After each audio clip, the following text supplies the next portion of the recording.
Bonjour à tous, Stéphane Dezandes pour planbois.com. Nous allons voir dans cette première partie de vidéo comment réaliser sa propre bibliothèque de composants, c'est-à-dire créer des composants dynamiques, c'est-à-dire à partir des Woody. Bien sûr, ici nous sommes sur SketchUp professionnel, mais pour SketchUp Mech, ça sera la même chose. Donc nous allons dans cette première partie voir comment réaliser son dossier depuis la fenêtre ici, palette par défaut, afficher la palette, vérifier que composant soit bien coché, puis afficher la palette.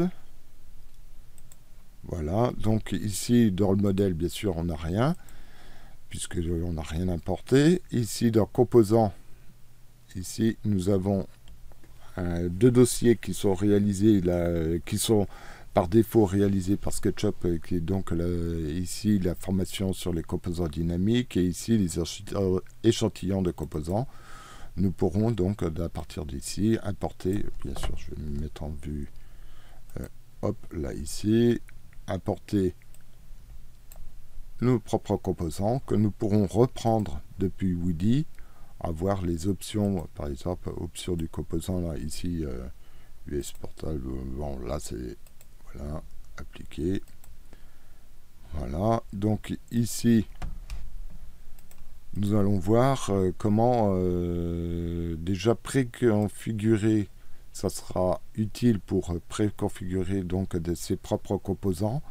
Par exemple, ici dans Mob, je vais dans Module, je prends donc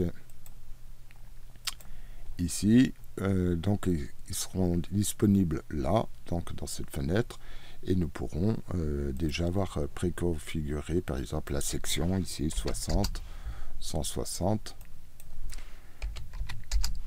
OK.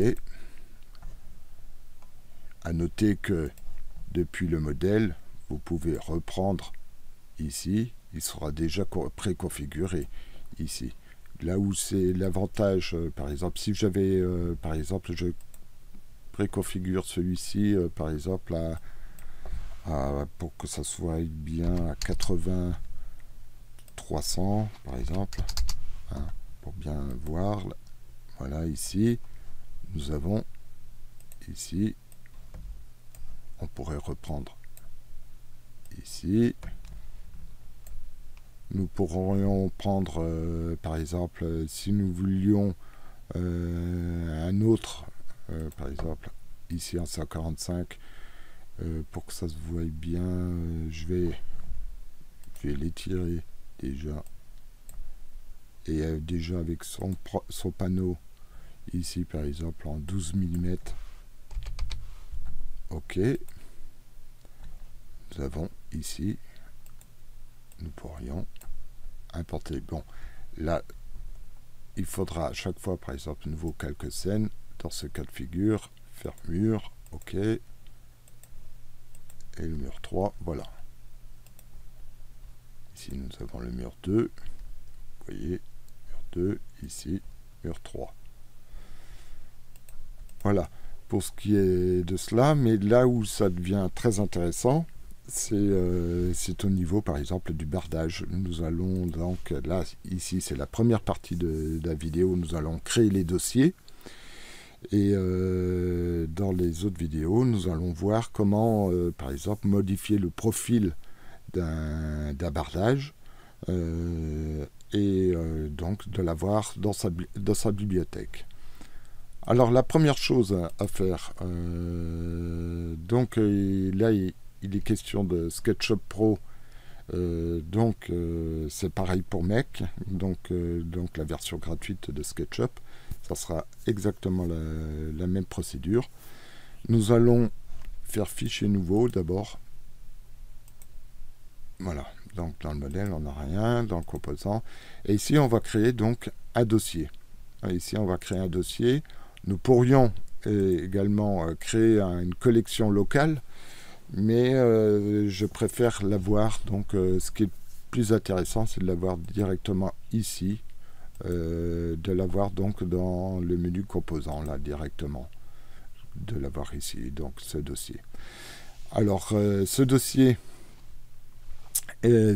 sont dans un dossier caché, donc par défaut. Nous, ce qu'on va faire, on va tout de suite fenêtre, donc on va aller dans préférences ici, dans fichier, voilà, donc nous avons ici donc les composants. Les composants, en fait, ce ne sont pas, justement, c'est pas ce dossier de composants, c'est le dossier pour créer une collection locale. Nous, ce qu'il va falloir faire, c'est d'aller directement explorateur de fichiers. Nous allons aller dans le disque dur, donc Windows C. Nous allons à Programme Data. Vous voyez que c'est un dossier caché déjà. Alors pour fichier et dossiers cachés, c'est donc affichage, option, ici affichage, à nouveau, et cocher, afficher les fichiers et dossiers et lecteurs cachés. Là, vous voyez, par défaut, dans Windows, il est coché ici, ne pas afficher les fichiers. Là, on va les afficher. On applique. OK. Donc, ici, dans Programme Data, SketchUp 2017, SketchUp et Component, donc composant. Et nous avons les deux dossiers ici, donc Component Sampler, donc les échantillons de composants, et Dynamic Component Training, donc les formations sur les composants dynamiques. Alors, nous voyons ici d'ailleurs tous les composants. Donc, je reviens à Component ici, et nous allons créer notre nouveau dossier. Et là, je vais l'appeler mes composants. Voilà. Alors ici, il ne s'affiche pas, puisqu'il n'a pas été actualisé. Je vais OK. Je vais ici dans les modèles et je vais composants. Voilà. Mes composants sont maintenant mon dossier. Il est là, il est vide pour l'instant. Je vous invite maintenant à poursuivre ce tutoriel donc sur la seconde partie de vidéo où il sera question de réaliser des composants donc paramétrés et de les enregistrer dans le dossier que nous avons réalisé.